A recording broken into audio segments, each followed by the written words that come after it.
एक बार हम बात कर रहे हैं पूरे देश का कराधान प्रणाली, पूरे देश का भुगतान संतुलन। अभी कम से मत घबराइएगा, ये आपको पढ़ाया जाएंगे आगे। अभी मैं फिलहाल आपको बता रहा हूँ कि कैसे हम चीज देख रहे हैं, कैसे हम देख रहे हैं कि इकोनॉमिक्स जो होती है वो दो पोर्शन में आपकी बटी होती है। ठीक है, अब एक चीज ध्यान रखें, इसके पैरेलल आपको एक चीज और यहाँ पर फोकस रखनी है सभी साथियों को। क्या फोकस रखना है कि आप लोगों के लिए पेपर पॉइंट ऑफ व्यू से इनमें से कौन से टॉपिक सबसे इंपॉर्टेंट है, इसकी भी चर्चा हाथों हाथ कर लीजिएगा। इकोनॉमिक्स है तो क्या है, देखिए इकोनॉमिक्स में सबसे इंपॉर्टेंट टॉपिक आपका होता है बजट। और अगर आप नेशनल बजट की बात करो, नेशनल का मतलब मेरा कहने का यहाँ पर हमेशा होता है यूनियन बजट से।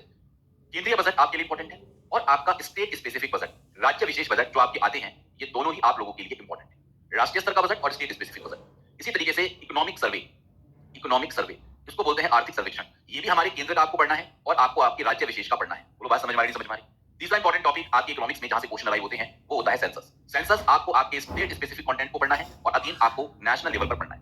बात समझ रहे हैं? तो ये तीन टॉपिक हमारे इकोनॉमिक्स के कोर हैं, ये जो पेपर में आते ही आते हैं। इसके अलावा आप लोगों के लिए जितने भी टॉपिक्स करवाए जाएंगे, इनके जो थ्योरेटिकल एस्पेक्ट्स हैं ये भी आपको अच्छे तरीके से समझना है। जैसे इन्फ्लेशन, मुद्रास्फीति क्या होती है, गरीबी में कई सारे आपको कॉन्सेप्ट सीखने को मिलेंगे, जैसे गिनी कोएफिशिएंट क्या है, इस तरीके से चीजें आप जानेंगे। गिनी कोएफिशिएंट, ऑरेंज वर्क, अनएम्प्लॉयमेंट है तो अनएम्प्लॉयमेंट और इन्फ्लेशन को जोड़ते हुए फिलिप्स कर्व होता है आपका, इस तरीके से आपको पढ़ना है। समझ रहे हैं? बैंकिंग में आपको थोड़ा थ्योरेटिकल चीजें पढ़नी है कि बैंकिंग सिस्टम काम कैसे करता है, कितने बैंक्स हैं, कितने पीएसयूज हैं, पता होना चाहिए हमें। रिजर्व बैंक ऑफ इंडिया कैसे काम करती है। टैक्सेशन में आपको पता होना चाहिए डायरेक्ट टैक्स, इनडायरेक्ट टैक्स कैसे काम करते हैं, और इंडियन पॉलिटिक्स से इसका क्या संबंध है। टैक्सेशन के आर्टिकल्स आपको पता हो क्योंकि पेपर में डायरेक्टली क्वेश्चन यहां से आए हो जाते हैं। वहीं पर जी नेशनल इनकम की बात करेंगे, राष्ट्रीय आय की, तो उसमें आपको पता है राष्ट्रीय आय के मापन की कितनी विधियां है, किस किस तरीके से राष्ट्रीय आय को मापा जाता है, जीडीपी, जीएनपी क्या रिलेशंस हैं, इनमें सब में क्या संबंध है, विदेशी व्यापार, ये सारे चैप्टर्स आप ऑलमोस्ट यहां पर पढ़ते हैं। बात समझ में आ रही है? अंतरराष्ट्रीय संस्थान वगैरह, इसको मिलाकर हम इकोनॉमिक्स की चर्चा करते हैं। अगर हम बात करें इकोनॉमिक्स के माइक्रो इकोनॉमिक्स और मैक्रो इकोनॉमिक्स में ही मान लो आपसे डिफरेंस पूछने बैठ जाए, एक मेल्स आंसर राइटिंग का क्वेश्चन अगर आप लिखो कि माइक्रो इकोनॉमिक्स और मैक्रो इकोनॉमिक्स में मेजर डिफरेंस क्या है, तो याद रखें माइक्रो इकोनॉमिक्स में हम किसी व्यक्तिगत, सामूहिक या कंपनी स्तर पर अर्थशास्त्र का अध्ययन की बात करते हैं, और मैक्रो इकोनॉमिक्स में पूरी राष्ट्रीय अर्थव्यवस्था का अध्ययन करते हैं समग्र रूप से होल।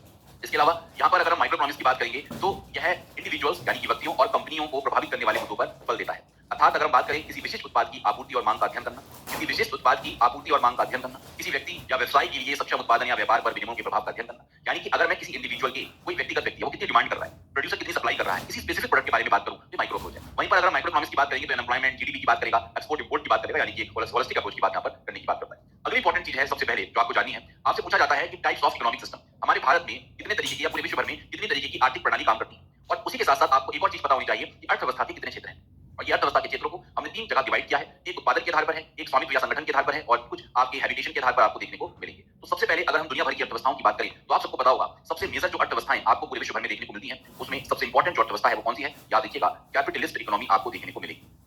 समझ रहे हैं? सबसे मेजरली जो अर्थव्यवस्था है वो कौन सी है, कैपिटलिस्ट इकोनॉमी, जिसको आप हिंदी में क्या बोलते हैं, पूंजीवादी अर्थव्यवस्था।